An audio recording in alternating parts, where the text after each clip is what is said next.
natural disasters, climate change, overcrowding. Big problems demand even bigger solutions. It's a new era for engineering. We can build our way out of anything. To save New Orleans from deadly floods, the world's first floating city, this is Mega Engineering.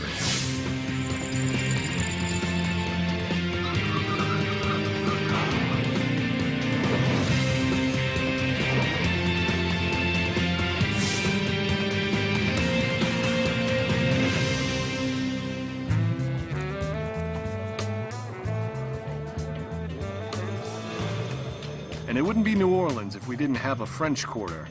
Here on New Bourbon Street, we've got one of the best ocean views in the city.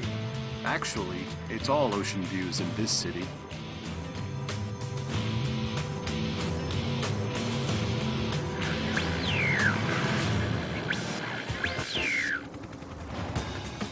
Engineering the future of New Orleans means tackling the city's troubles today.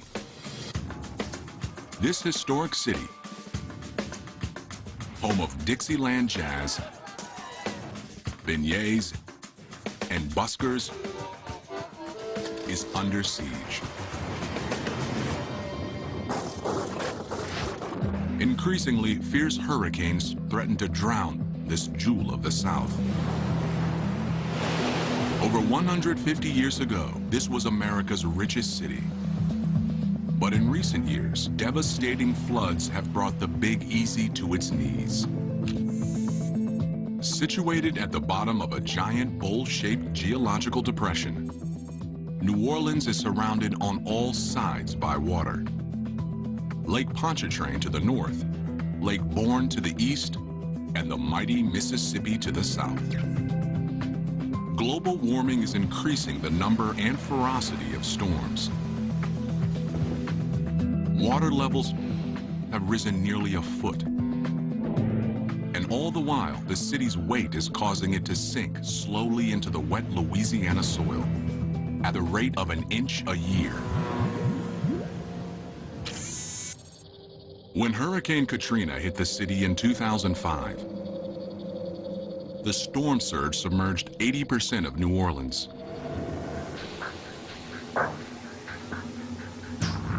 200,000 people were left homeless, and 1,500 people lost their lives. The price tag for the damage was over $80 billion.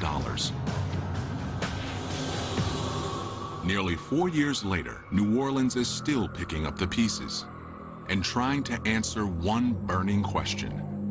Can the city be saved?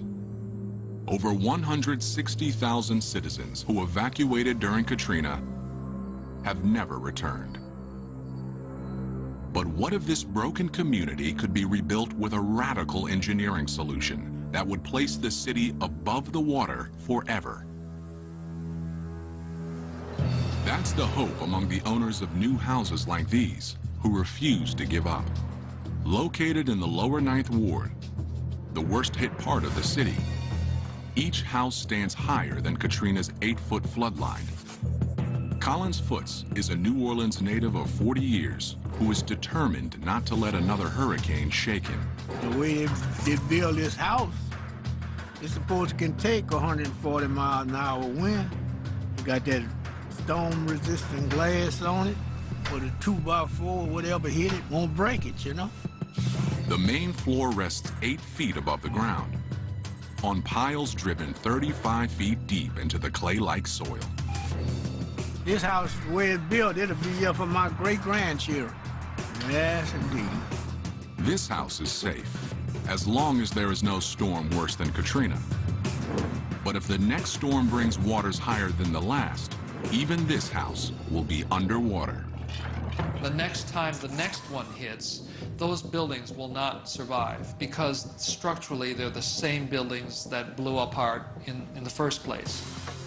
They're just new versions of the old system. No matter what we do to defy nature or to create a wall against it, there's no way we'll resist the forces of nature.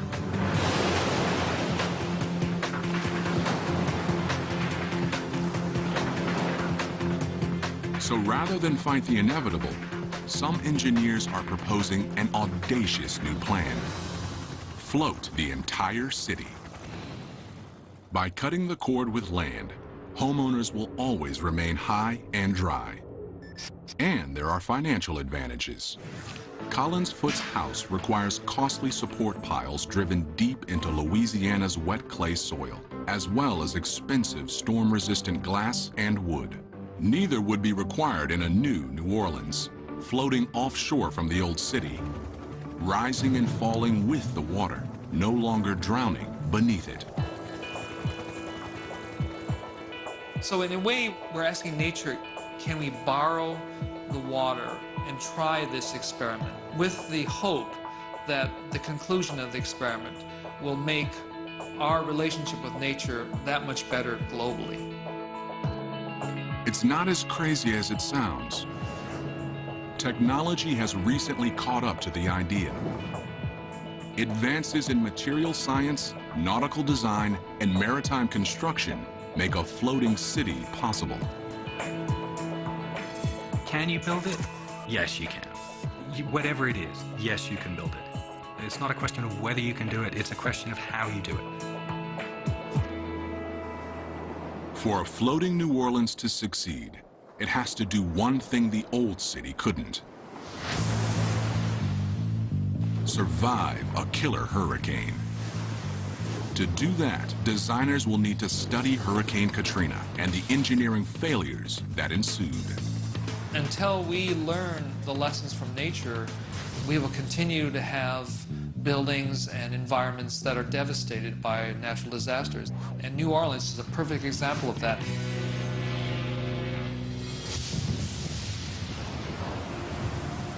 For many, Hurricane Katrina is a lesson in the unpredictable violence of Mother Nature. The storm's beginnings showed few signs of a fury to come.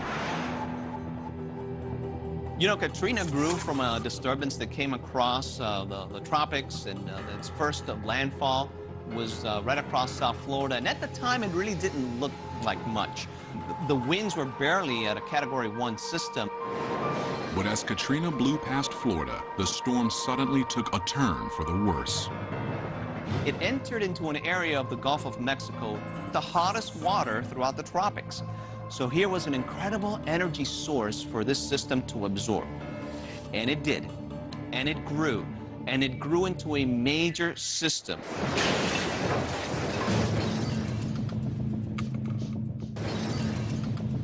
As the hurricane bore down on New Orleans, an evacuation call was made.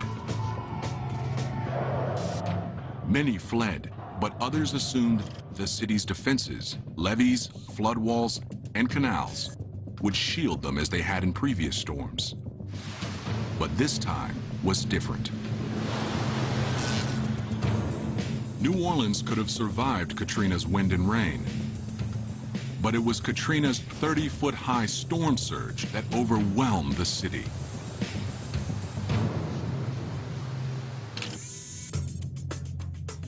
As Hurricane Katrina made landfall on the morning of August 29, 2005, excess water from nearby Lake Borgne surged into the industrial canal that borders the lower Ninth, quickly overtopping the flood walls. At the same time, a 15-foot-high storm surge from Lake Pontchartrain drove up the 17th Street and London Avenue canals, flooding the city. Altogether, 83 of New Orleans' levees failed. You can engineer to withstand a certain amount of wind speed or wind force. But the most difficult thing to try to protect against is storm surge. A wall of water anywhere between 10, 15, or 20 feet high.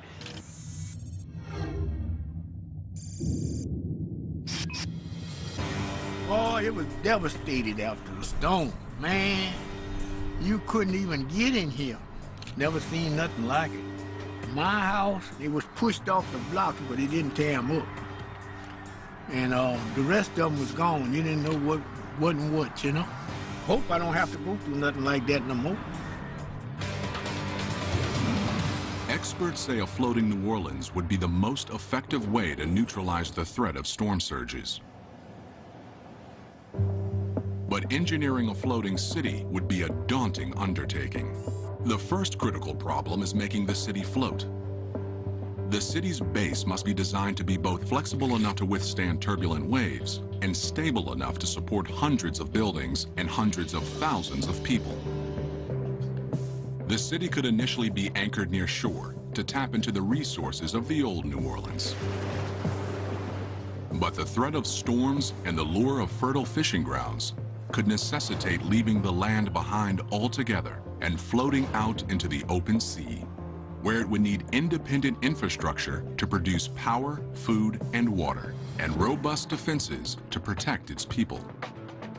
It's going to be a long and complex process to go from what we have on the ocean right now, boats and ships, to a whole civilization out there, to multiple cities.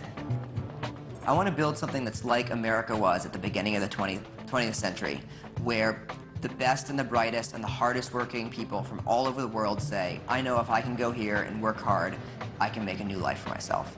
And to do that, we have to bring the costs way, way down. We have to do clever engineering to take this harsh environment and make it so that people can live there. We must think a lot about modes of failure in order to avoid them. Clearly, if you're in the middle of the ocean and something breaks, you're in deep trouble. You can't just pull over at the next gas station and have some guy come out and fix it. You know, you might be 1,000 miles from the nearest gas station.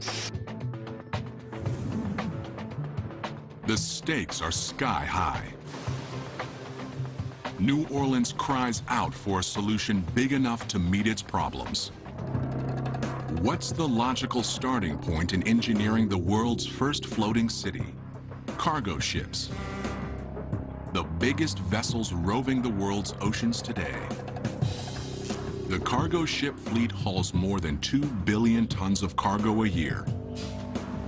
These ships are capable of shouldering more weight than any other waterborne vessel. And they've got a lot to teach the engineers of a floating New Orleans.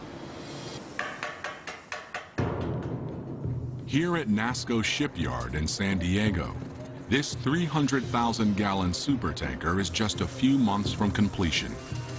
But tight deadlines are no problem, because a revolutionary new construction process makes it faster than ever to build these massive ships. Instead of building piece by piece, this ship is being constructed out of huge modules called Grand Blocks.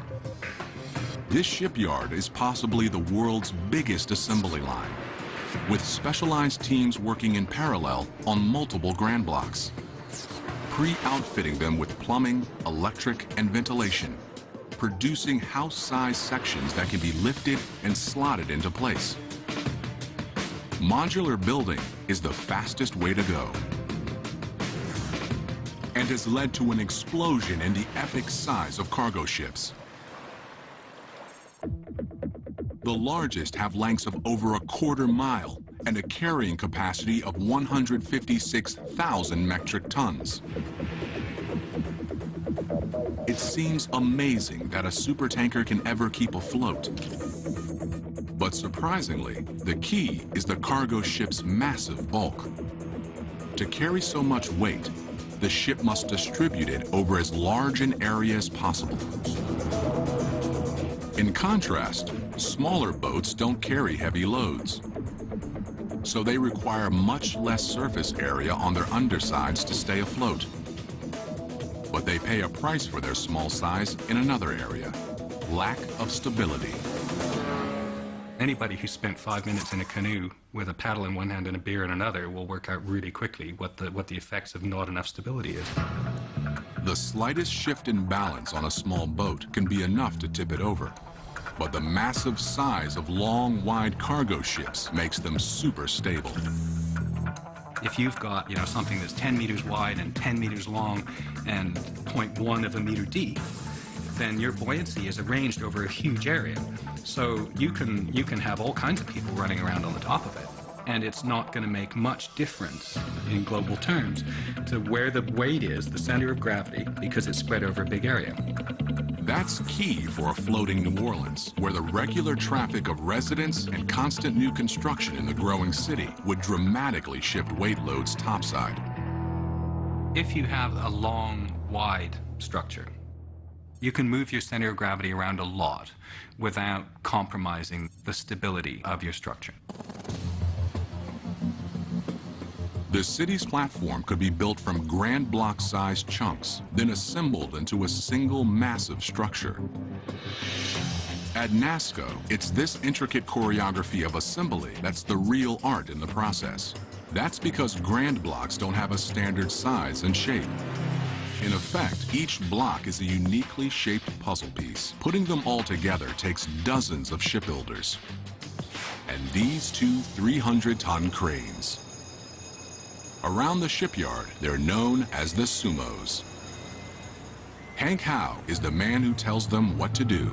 My name is Hank Howe, and I'm the superintendent of rigging here at National Steel and Shipbuilding. I run all the cranes and I'm responsible for all the major block movements. Today, Hank is preparing for a critical lift, picking up and dropping this diesel engine into a 20 by 30-foot hole in the ship's stern. It's the heart of the entire ship, but only 8 ropes are needed to lift it. They're made from Kevlar, the same material used in bulletproof vests. Each rope can hold 50 tons. Hey, good morning. We've taken the stands off, so the weight should drop a little bit. So it'll be somewhere in the 260 to 275 range.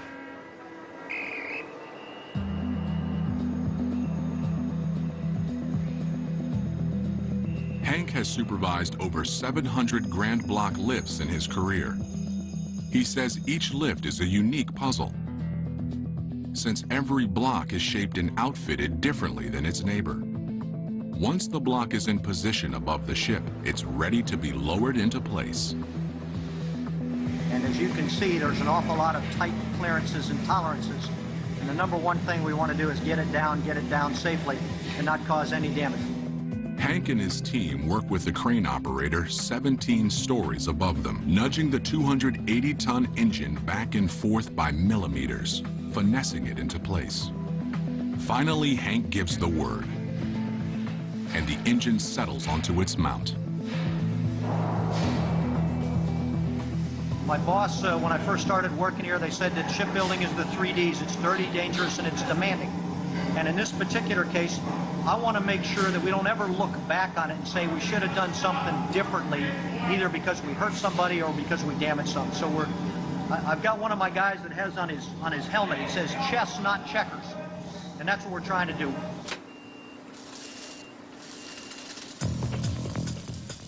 NASCO has the art of shipbuilding down to a science. They produce more big ships every year than any other shipyard in the U.S., and a floating New Orleans could easily adopt their modular construction method. But while cargo ships would inform the platform design of the city, there would have to be significant differences. Building a ship large enough to support an entire city would require too much steel. Its hull would extend 300 feet underwater, and the city ship would be bigger than the 3 largest shipyards in the world combined. But the biggest problem facing a massive city ship is that violent ocean turbulence would attack it from all sides, putting unsurvivable stress on the structure. The #1 engineering challenge is waves. Waves are big, they're unpredictable, they have tons of energy in them. Wave action in the ocean is not a simple matter of water coming up and down. It's moving, it's actually rotating. Waves will be coming in quite often from different directions at the same time. So what we have to do is assume worst case. So if the vessel's being supported on its extreme ends, that's one thing. But what if it's being supported on its extreme ends and it's being twisted at the same time? Teetering on its ends would put extreme stress on the middle of the ship. A wave that struck at the wrong moment and the wrong location could cause a total structural failure to a city built like a cargo ship. Structurally, it's not a very good solution to your problem.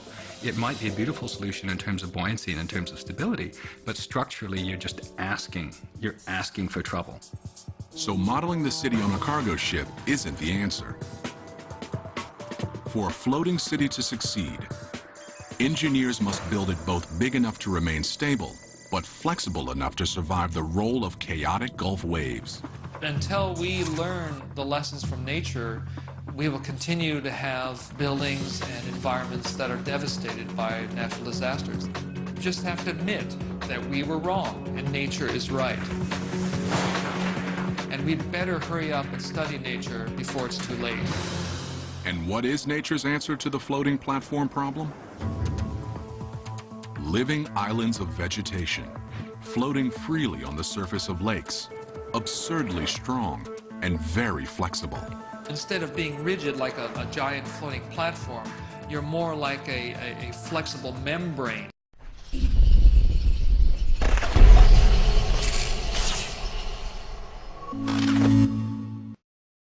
So as the ocean waves pull and twist and push, the structural system is giving away to that. It flexes with it like a living organism. Floating islands form when the root systems of water plants fuse together and detach from the muddy lake bottom. Up to 6 feet thick and with an area over 20 acres, they are found throughout the world.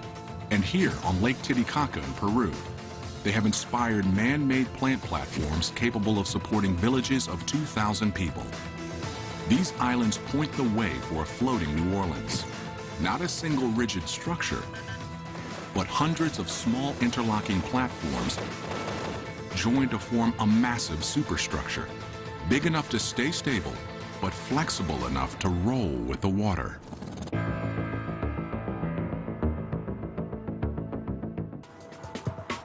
For a floating city to succeed, engineers must build it both big enough to remain stable, but flexible enough to survive the role of chaotic Gulf waves.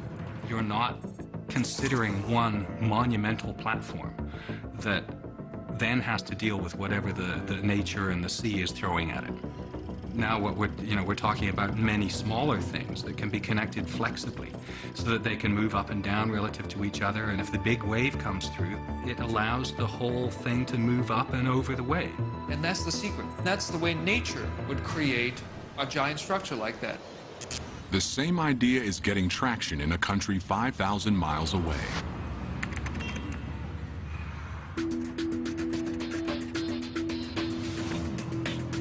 Like New Orleans, the Netherlands has battled the sea for centuries.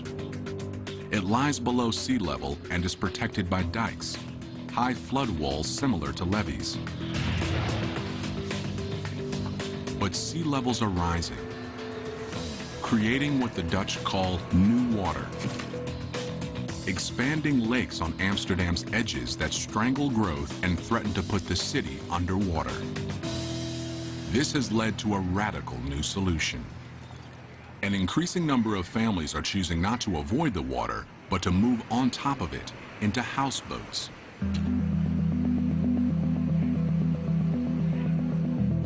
It's the only way to guarantee that your house will stay above water, and a cheap alternative in a city where new water is making land more and more expensive. But houseboats aren't perfect. They're too small and lightweight to be truly stable. And if there's any turbulence at all, they are simply too risky. But some see the new water as an opportunity and are quietly leading an expansion into enemy territory. Want ik woon hier in een land, dat is natuurlijk... It's not a passion, it's a way of life. I live in a country that's below sea level. It's one big waterfront over here. And I'm very driven by the fact that we only build here in one way, a static way, on land. And we have water all around us. So I'm trying to build in a new way, and that's on water.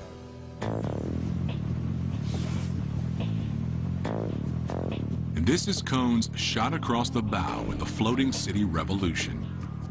A two-story house where the first floor actually sits below the waterline. It's a design never before attempted in traditional houseboats, made possible by an innovative hull design. Most houseboats have a shallow hull with a high center of gravity, an inherently unstable design.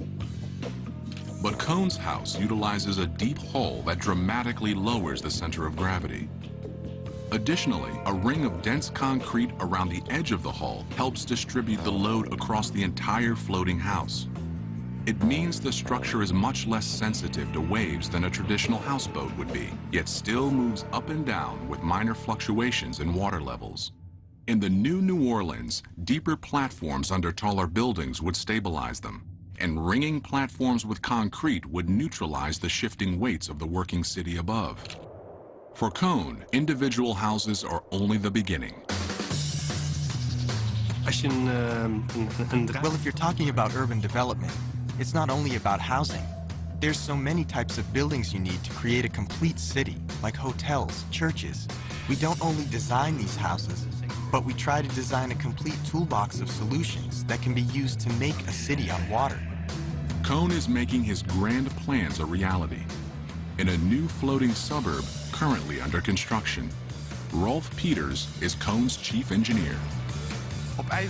This development, for 300 houses in total, is the first and biggest development in floating houses in the world. So in this case, we have a lot of engineers and utility managers to have the best quality of floating houses, so we'll be ready for the future to have even bigger developments possible. Expansions like this are possible because the floating houses are cheaper to build than land-based houses. For one thing, they don't require driving piles 35 feet into the ground, like the raised houses in New Orleans. Als je hier in Nederland kijkt, building on water is much easier than building on land. Holland is just one big swamp. It means all the soil is very soft, and building here takes a lot of effort by making all these piles into the ground. And then, even after 10 years, your house can start to go a little bit out of balance. On water, you only have to build a floating foundation. And if you can build a foundation a little bit larger than a houseboat, then you have a very stable platform on which you can build just about any house you'd like. Houses can be built quickly indoors and then floated into place. Here at ABC Ark and Bow, just outside Amsterdam, 22 floating houses are under construction. Each house begins in one of the factory's 10 working bays, called dry docks. As the underwater concrete hull is finished, construction begins on the house above, essentially fusing house and platform, making them strong and inseparable. Once finished, the house is floated out of the factory and into place. At 4 months a house, within 5 years, all 300 houses in Amsterdam will be finished, and the efficiencies of this production model would be even more pronounced in New Orleans.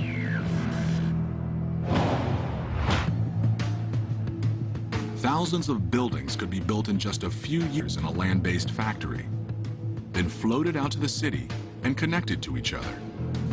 Standardized platforms fused with pre-built buildings mean the city would grow faster, expanding exponentially in all directions. And residents would be able to move into their ready-made floating homes immediately. After disasters, as we've seen after Katrina, people are more willing to accept new technology. These things will only be accepted after a big disaster. A floating New Orleans just offshore is within reach, but engineers want to go further and cut the cord from land entirely. That means finding a self-sustaining way to provide food, water, and electricity to the city's 300,000 people. No easy task, but not impossible. Since it floats, it could be possible for the entire city to change location at will. But while a mobile New Orleans presents new opportunities, it also presents sustainability challenges. Near land, New Orleans would be able to tap into the utility grid of the old city. But once unplugged from shore and on the move, the city would have to be able to draw its resources from the ocean. At the beginning, we're going to need to build things on land, import a lot of things from land. As the economies grow, as the cities get bigger and bigger, they can be more and more self-sufficient, more and more self-developing. The seeds of a truly self-sufficient floating city exist today on cruise ships. They have the job of keeping passengers cool, fed, and hydrated 24 hours a day in the middle of the ocean for a week at a time. The key to surviving comfortably in the middle of the ocean is power. Power drives every system on a cruise ship, from water supply to waste disposal. These diesel engines are the ship's power plant. They drive electrical generators that produce 11,500 kilowatts apiece each day. The power is split between two separate systems. 2/3 go to the ship's propulsion system, called azipods, and the rest is used to power all the other systems on the ship. New Orleans could produce and distribute energy the same way. Engines could power generators, pumping electricity into a power grid embedded in the floating platforms. But such a system would need to be 100 times larger. And it would need fuel, a lot of it. A cruise ship needs 300,000 gallons of diesel fuel a day. A floating city with a population of 300,000 and significantly more infrastructure would need 1,000 times as much. Burning this much diesel fuel would result in an environmental disaster. Instead, the new Orleans could power its generators with alternative fuels. Wind turbines have the same energy output as a ship's diesel engines. Solar panels could feed additional energy into the power grid. But the greatest source of power available to a floating city would be the ocean itself. It's a method of generating power called ocean thermal energy conversion. The basic idea is that the water temperatures of the ocean vary quite a bit from the warm surface to the very, very cold depths. And that temperature differential can be translated into electrical energy. The principle is the same as that in heat pumps found in refrigerators and air conditioners. A thermodynamic engine is placed between a high and a low temperature reservoir. Heat generates steam that flows from one reservoir to another, turning a low pressure turbine and generating power. By drawing energy from the ocean, the city would have an infinite fuel supply, and that would be critical to meeting another constant need for residents: water. Humans need 3 liters of water a day to survive, but the water in the ocean is undrinkable. Consuming ocean water floods the body with salt, causing human cells to dehydrate. Seizures, unconsciousness, kidney failure, and brain damage soon follow. This cruise ship runs the ocean water through an engineering gauntlet, essentially stripping out the salt. 260,000 gallons of water are sucked into the ship each day and piped into the desalinization tank. This filters the water, decreasing the salt content by 3,500%. But it also takes out essential minerals that the body needs. So a mineralizing machine puts them back in. Then the water is sterilized and stored in these 500,000 gallon tanks. The floating city could make its water the same way. But the infrastructure would need to be scaled up by 100-fold to process nearly 30 million gallons of water a day. But while a cruise ship can turn salt water into drinking water, salt water is useless for agriculture. A cruise ship is completely dependent on land for food. A week-long voyage requires 770 tons of it, including 51,000 pounds of beef, 106,000 pounds of chicken, and 115,000 heads of lettuce. This land-to-ship supply chain is fine for short-duration journeys, but a floating city could conceivably need to be self-sufficient for much longer stretches of time. Unshackled from shore, the floating New Orleans would be free to mine a great new resource: the ocean itself. Fruits and vegetables genetically altered to thrive in salt water could be grown in rooftop gardens. New Orleans' fishing and shrimping community would flourish again in open waters far offshore. A mobile New Orleans could follow fish southward through the Gulf. I really do see the ocean as a place for freedom.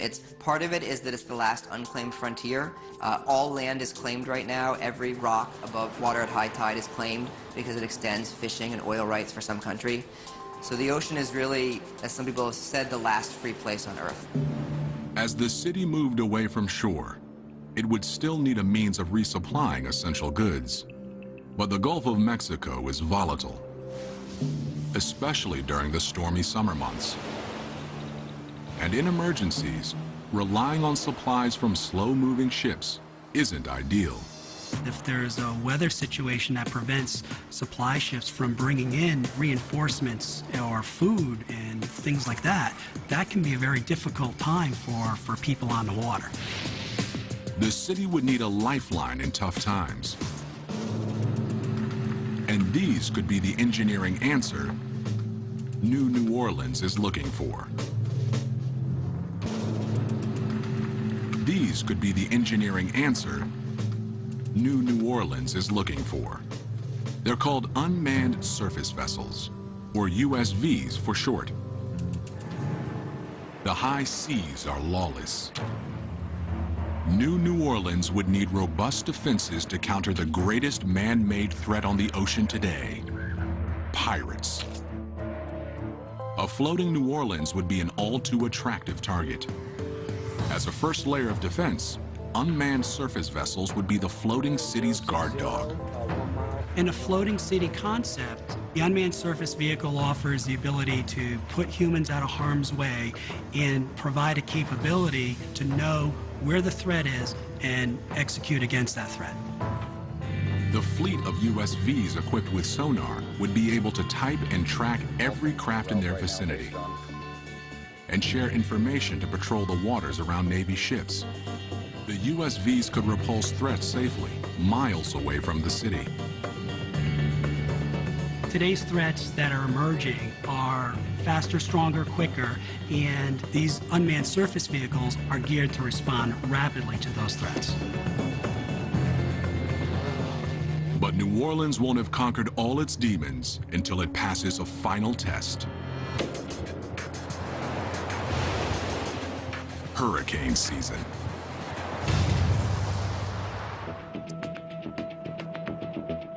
If New Orleans became a floating city, killer storms would test the ingenuity of its engineers and the faith of its residents, early and often.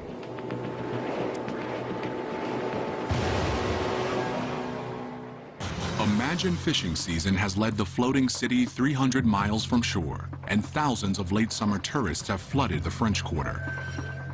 2,000 miles away, a tropical depression is forming off the coast of South America. It's assigned a name: Lolita. Hurricane season has finally begun.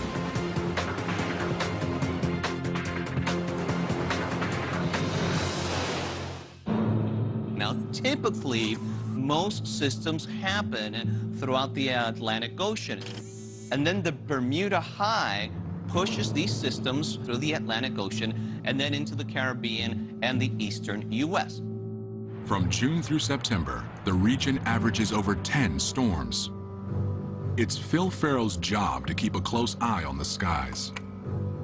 As a meteorologist in Miami, Florida, he's forecast storms like Hurricane Andrew, which did $27 billion of damage in 1992, and Hurricane Katrina, which dumped 1.5 feet of rain on southern Florida on its way to New Orleans.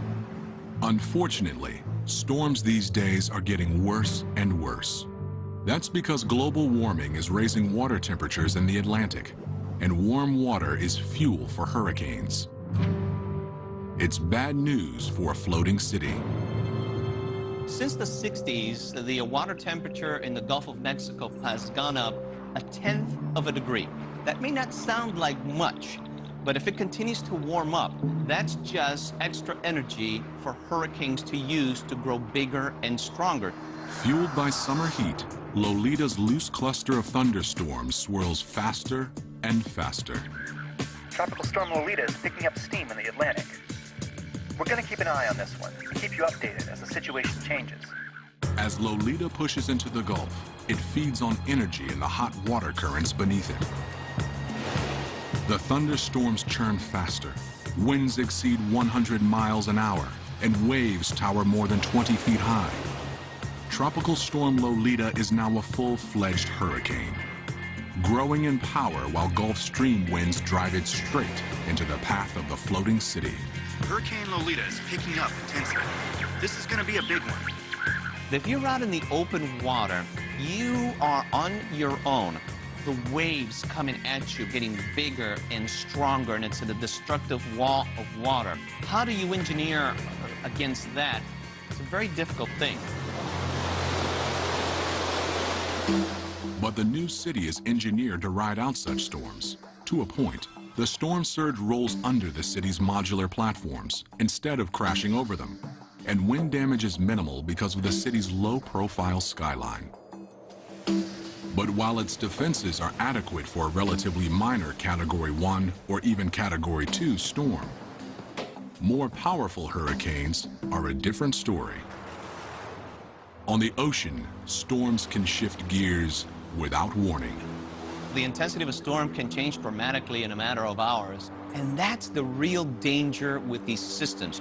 You can prepare for their arrival, it's just very difficult to prepare for their fury.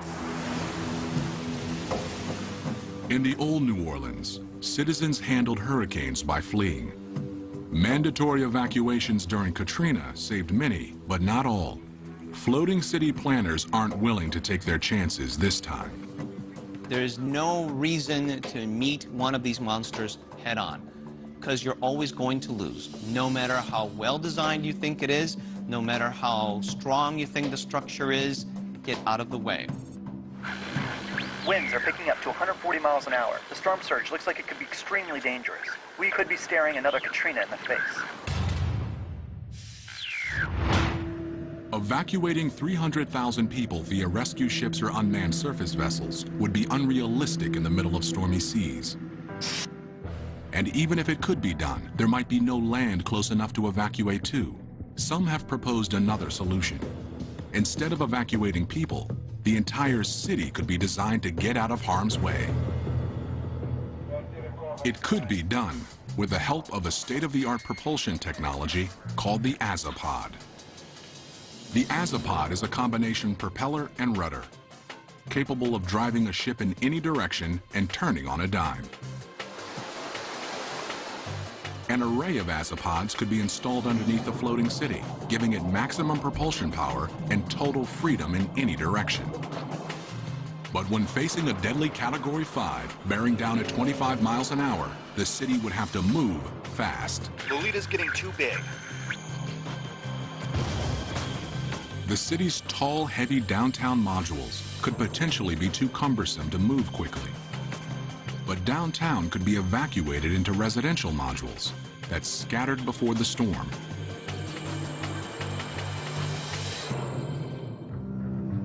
And could regroup miles away in calm waters.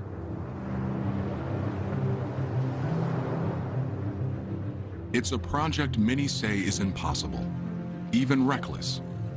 But a new New Orleans is not only possible, it may be essential. It's creating an experimental stage where we can take the most sensible technologies we have today and the most sensible social structures and say, okay, let's try this. A new New Orleans would be a beacon, drawing a scattered community back together and letting the proud city float above its troubles once and for all.